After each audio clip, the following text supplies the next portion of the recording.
Questions, and what we did here is the mayor wants to cover a number of topics, and I was given some topics. I've formulated some questions for the mayor, and I hope he'll address some of the questions you may have about this. Let's begin, Mayor. The city of Inglewood has gone through a major transformation over the last 4 years. From the brink of bankruptcy, the city has poised itself to become an entertainment and retail mecca. Detroit, Stockton, Vallejo, San Bernardino, confronted with similar challenges after the recession and housing market crash in 2009, and actually did become financially insolvent. Other cities remain in financial distress. Chicago and New Jersey have multi-billion-dollar unfunded pensions and a retirement health benefit problem that threatened to bankrupt them as well. What did Inglewood do, Mayor, that these cities were unable to accomplish? Well, I would tell you that Inglewood was situated similarly to all those cities that you mentioned, and a lot of other cities are in the same situation, and this is the main reason. Philosophically and ideologically, elected officials think of cities as job banks and benefit banks. And because one of the keys to being elected and re-elected is to have union support, they dare not talk about the things that will bankrupt them. In the days of the stock market, when it was riding high, cities survived and thrived in spite of themselves. But when there comes a recession, the cities that don't do the things that are fiscally responsible and prudent, they risk going out of business. So we had an unfunded liability of over $330 million in a retirement medical program that we had for all employees that would have bankrupted us in 2017. When I took office in 2011, we were down to our last $11 million. We were really bankrupt from an auditing of the books basis because we owed our employees $14 million in sick and vacation leaves. If they all left at once, we wouldn't have been able to pay them. But because everybody doesn't leave, we still had money. But at that rate, burning $50,000 a day more than we were taking in revenues, we would have been cash flow bankrupt by the end of June. So what did we do? We shed 140 positions from our payroll, and it was tough. Our employees sacrificed. They took a 10% furlough. We worked for less, but did more. We outsourced our parking control. We used to have 25 people in-house, but of those, only half were ever at work at any one time.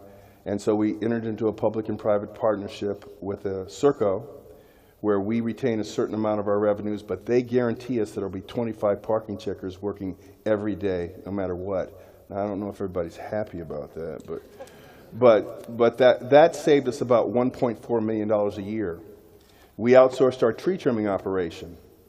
We had 3 employees, and we used to do, if we were lucky, 1,200 trees a year. Well, now we saved $500,000 by outsourcing, and now we do 6,000 trees a year, 5 times as much. We have 19,000 trees in our inventory, so every 3 years we can have everyone's tree trimmed. Because in the end, it's about service. Cities exist to provide service. We can go to the next slide. Street sweeping. We used to have 2 street sweepers, and only one of them was ever really at work. And so, you know, our city didn't look good. Well, now we've outsourced. We have 5 street sweepers, and I think we've saved about $500,000 doing that. So we have sacrificed, done things smarter, and now we've come to the point where we've saved money. So we were down to that last $11 million. Would you go to the financials, Mike?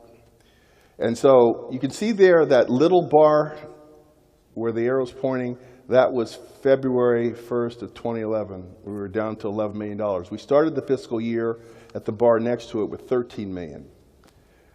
Between then and now, we've increased your savings account by 209% to $34 million as of last week.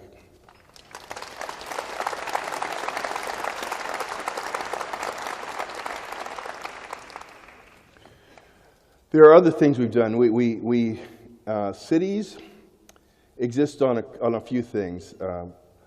Sales tax receipts, property tax receipts, and what we collect in fees for things that we pass through like water fees.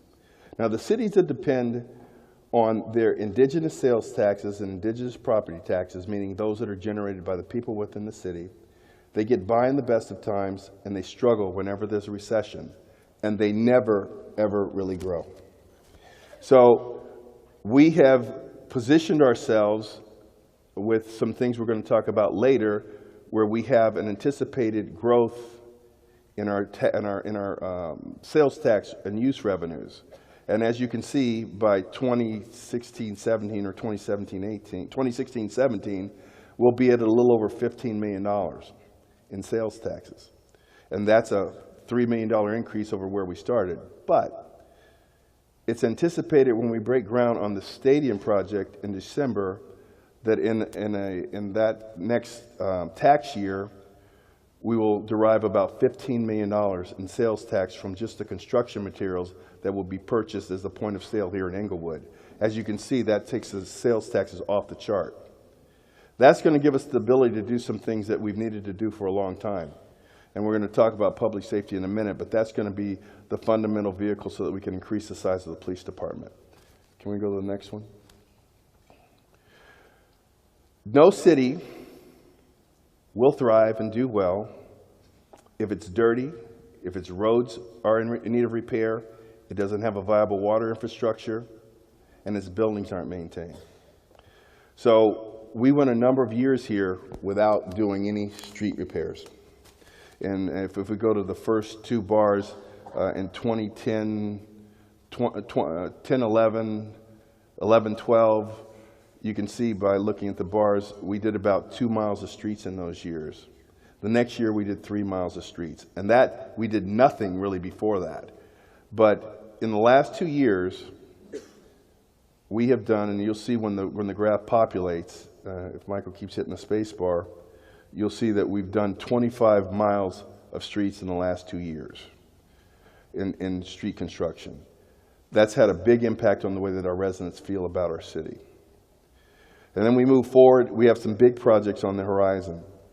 Century Boulevard, which we all know has needed reconstruction for probably the last 15 years, will finally start in August of this year. We should applaud for that.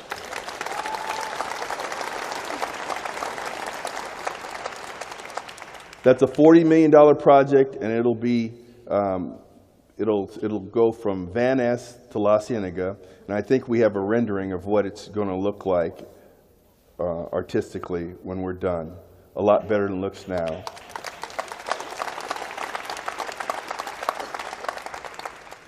We also have major projects for Van Ness Boulevard. That's going to be, I believe, a $3 million project, reconstruction of Van Ness, and also Imperial Highway. And so whoever keeps sending me that email about Imperial Highway, that's going to be done this year too.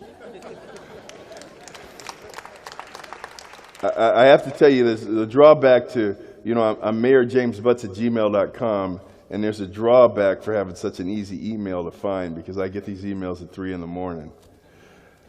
So, Fred. Okay, Mayor. Now, one issue that is concerning to a lot of people, and that is water main breaks. You know, the one in Westwood flooded UCLA, washing over 20 million gallons and wasting gallons of water. I guess my question is, when it comes to water, fixing things, what is the status of infrastructure renewal here in Inglewood? Okay, well, before we get to public safety, we'll talk about water. When I came into office, we had not raised water rates since 2003. And in the meantime, and Gloria Gray from the Water District will attest to this, the water costs for the city had tripled. And so what does that mean? That meant money that should have been aside for renewal of the water system to replace sewer and pipe went to purchase water. And here's something that politicians do. They don't spend money on things that people can't see. And waters and sewers mains are underneath the ground. And the only time you know there's a problem is when things have gone so bad for so long that it erodes the roadway and there's a sinkhole. And I think most of us remember there was a period of time when it seemed like every month there was a sinkhole somewhere in our roadway system. That means water leaked underground for quite a long time. And so shortly after I was in office, there were three of us at the time, Councilman Morales, Councilman Franklin, and myself, and we voted to raise water rates. And that was a real popular thing. I get shivers just thinking about it. But it was absolutely necessary. And so now we've gone from doing no water infrastructure repair to somewhere between 2 and 3 miles a year. And we've had a great public works department, and they've done a great job. So we've been paying attention to the things that cities have to do to be viable for economic development. In last week's Times, it was reported that violent crime is up 27% last year in the city of Los Angeles. That's a huge jump. Are you having the same problem in Inglewood? Well, actually, and I'm going to correct that, because that number was 27% from January to March of this year compared to January of March of last year. And last year, and that was violent crime alone in the city of Los Angeles, and last year they had a 14% jump in crime in the city of Los Angeles. We have not had the same experience. We had a 1% increase of about 44 crimes overall in the city of Inglewood for violent crime. And actually, over the last 5 years, we have the 5 lowest consecutive years of recorded crime in this history of Inglewood. And it's up here on the screen, Fred, and you can see it's pretty dramatic where we've come from. We started keeping crime stats in 1978. Inglewood is the safest it has ever been, and not just this year as an anomaly, but that's consistently for the last 5 years. And I want to give the police department a big hand.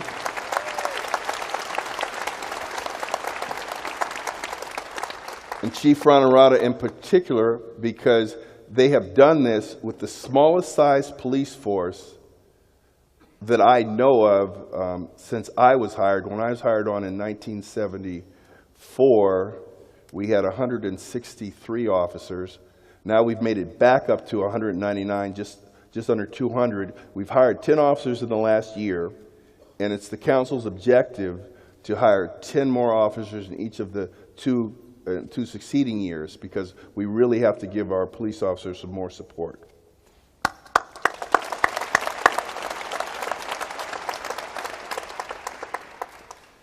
All right, Mayor, what can you tell me about independent economic indicators outside of the city of Inglewood's own Verify the City's indicators of progress? How do we know what you're saying is the real deal and you're going forward? And that's a great question, because politicians seldom tell you the bad news and they hype the good news. But I would tell you we've been studied by the Los Angeles Business Journal, the Planning Report. They're both nationwide business publications, and they have given us glowing reviews on how we've handled the city's finances.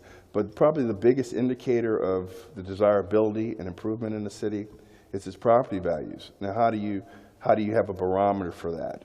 Well, thanks to Glenda Brass, Ted Brass, they gave me some real estate information. They do it continuously. And you take a measure of all the properties that are sold in a given year, from the lowest to the highest. You determine averages, you determine what the median is, but you take an average of the price of all properties sold, and that way you can tell realistically what's happening with your property values. Well, since 2012, the average property values of homes actually sold in the city have gone up 51.4%.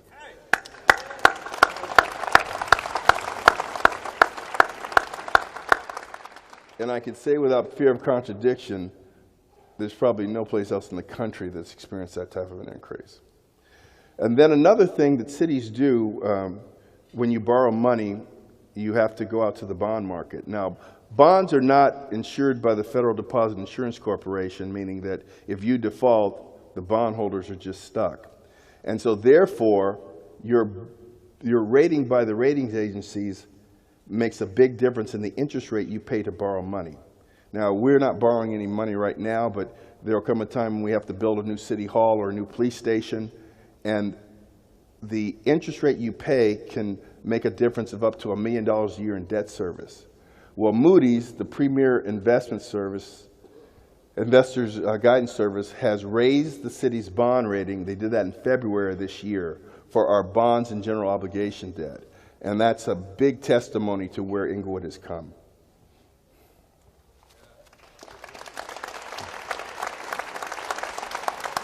You know, I think for the people in the room, quite frankly, when you talk about real estate prices, we all understand that in Southern California. Everybody That's does. the one thing we know. And you know, what's the rule of buying real estate here? Location, location, location. Inglewood, Inglewood, Inglewood. That's what I was going to say. Did you ever think the location would be Inglewood? That's where you can get your best value. Tell you what, when that residential goes up across the street, I'll be on that list at the beginning. Explain redevelopment agency, please. Its allowable uses of agency funds, abolishment of the agency, necessity for entertainment anchors, how the development agreement for the forum was swiftly followed by investment pledges for the Hollywood Park Tomorrow project. That's a question or answer. Oh, I just read his answer. Okay.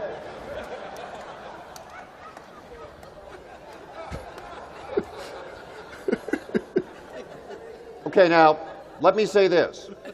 Let me say this. I'm going to ask a question. I think I'm going to know the answer. Mayor, can you tell us about the deal that brought the forum to Inglewood? There are a few in the community that complain about the $18 million redevelopment loan. You know the question, how did the forum get here and how did you pay for it? Go ahead. But I know the answer, but I got this one. Go ahead, Mayor. Well, you know, there was a time when we had what was called the redevelopment agency in California. And the city of Inglewood actually comes from a piece of what's called property tax increment. And it was set aside to provide stimulus monies for cities to help economic development. Now, this was a very valuable tool for cities like Inglewood because all things being equal, someone that's going to start a major business, make a major investment, they're going to start it in a place where there's the least risk. And so what redevelopment did, we used to get about $20 million a year for redevelopment. And we could use it to buy property and sell it to a business entity cheaper or at a total discount to encourage them to start their business here. And we would benefit because we would derive the sales taxes from business they did, and we get property taxes from the business. Well, a couple years ago, Governor Brown and the legislature abolished redevelopment, and we were down to our last allotments of redevelopment money, and we obligated $18 million for rehabilitation loan to an unknown entity, and at that time it had not been identified. And we negotiated with the forum, and there were different iterations of the deal, but we obligated that $18 million to the rehabilitation of the forum with the understanding that Madison Square Garden would have to spend at least $50 million in repairs to the forum. They would have to purchase it from Faithful Central Bible Church, which they did for about $23 million. In the end, they spent $100 million to renovate this building. And we all love them for that, don't we?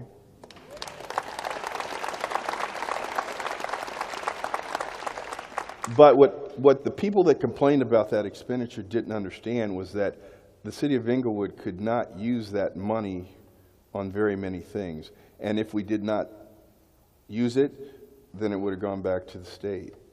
And we would have been entitled, as one of the taxing entities when it was divided up, we would have got about $3 million. Well, in our agreement with the forum, we had a clause that said that we had to average at least $600,000 in direct taxes from the operation of the forum over a 3-year period. And if we didn't make that $600,000 threshold over 3 years, the Madison Square Garden would actually cut us a check for the difference. Well, it worked out much better than that. But within 5 years, less than 5 years, we'll have made that $3 million we could have gotten by turning the money back to the agency, and we have the forum. So it was a very, very wise investment decision. And the forum has been the actual economic anchor for the revitalization of the city. And we really, really appreciate Madison Square Garden and Live Nation.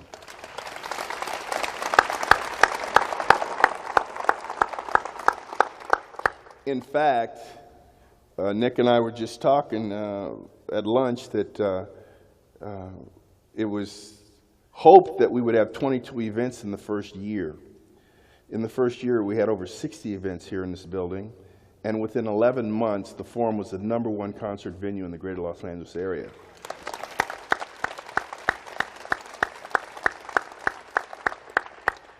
In fact, it had twice as many concerts as the Staples Center.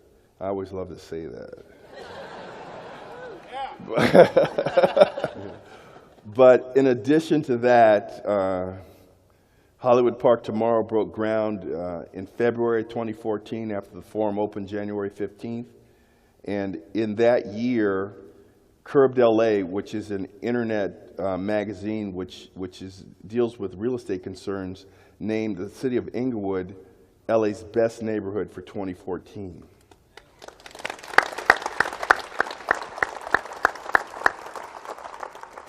So it isn't just us that feels this way. No, not at all. Now, I want to continue, but do you want me to give you the answer before I ask the question again?